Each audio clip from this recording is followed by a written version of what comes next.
બોટાદ ભાવનગર જિલ્લા બાબર સમાજ દ્વારા એસપી કચેરીએ આપ્યું આવેદનપત્ર। બોટાદ જિલ્લામાં ગड्डाના માંડવધાર ગામે પિતા પુત્ર પર થયેલા હુમલાના આરોપીઓની ધરપકડ કરવાની માંગ સાથે આપ્યું આવેદનપત્ર। ઘટનાને 9 દિવસ થવા છતાં પોલીસે આરોપીઓની ધરપકડ કરવામાં આવી નથી, જેથી બાબર સમાજ દ્વારા આપ્યું આવેદનપત્ર। ગત 24 માર્ચે રાત્રિના સમયે માંડવધાર ગામે પિતા પુત્ર પર કરાયો હતો જીવલેણ હુમલો। હુમલામાં હિંમતભાઈ ગડાદરા, પ્રકાશ ગડાદરાને ગંભીર ઈજાઓ થતા સારવાર માટે ભાવનગર હોસ્પિટલ ખસેડેલ। ગરડા પોલીસે 25 માર્ચે 8 શખ્સો સામે વિવિધ કલમો હેઠળ ફરિયાદ નોંધાઈ છે। ઈજાગ્રસ્તો ભાવનગર સરકારી હોસ્પિટલમાં લઈ રહ્યા છે સારવાર। હુમલાના તમામ આરોપીઓને તાત્કાલિક ધરપકડ કરવામાં આવે તેવી બાબર સમાજે કરી માંગ। તમારું નામ? ગઢાદરા અસ્મિતા। અસ્મિતાબેન, આજે આવેદન એસપી કચેરી આપ્યું, શું છે? આજે જે આવેદનપત્ર આપ્યું, જે અમારે ગઈ 24 તારીખે જે ઘટના બનેલી પપ્પા અને ભાઈ ઉપર જીવલેણ હુમલો કરેલો, એના માટે અમે આવેદનપત્ર આપવા આવેલા છીએ।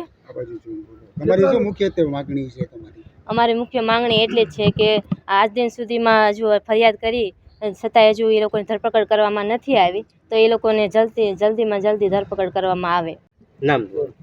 મારું નામ ચૌહાણ તુષારભાઈ અંબારામભાઈ છે। સરભાઈ, આજે આવેદન એસપી કચેરી આપ્યું, શું છે વિગત?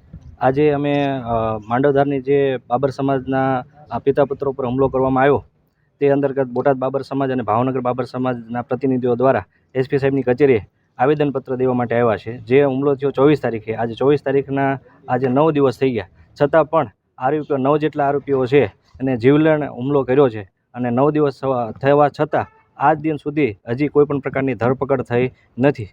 અને ઘણી બધી એની અંદર કલમો છે, એ જાનથી મારી નાખવાની ધમકી છે અને તીક્ષ્ણ હથિયારો છે વાપરા છે, છતાં પણ એ હથિયારોનો પણ એમાં ઉલ્લેખ કરવામાં આવ્યો નથી। તો અમારી એવી માગણી છે કે ભાવનગર બાબર સમાજ અને બોટાદ બાબર સમાજના દરેક પ્રતિનિધિઓ દ્વારા કે જે લોકો આ કૃત્ય કર્યું છે એ 9 જેટલા આરોપીઓને તાત્કાલિક ધોરણે છે એની ધરપકડ કરવામાં આવે અને કડકમાં કડક સજા થાય એવું વલણ છે સાહેબ દ્વારા લેવામાં આવે।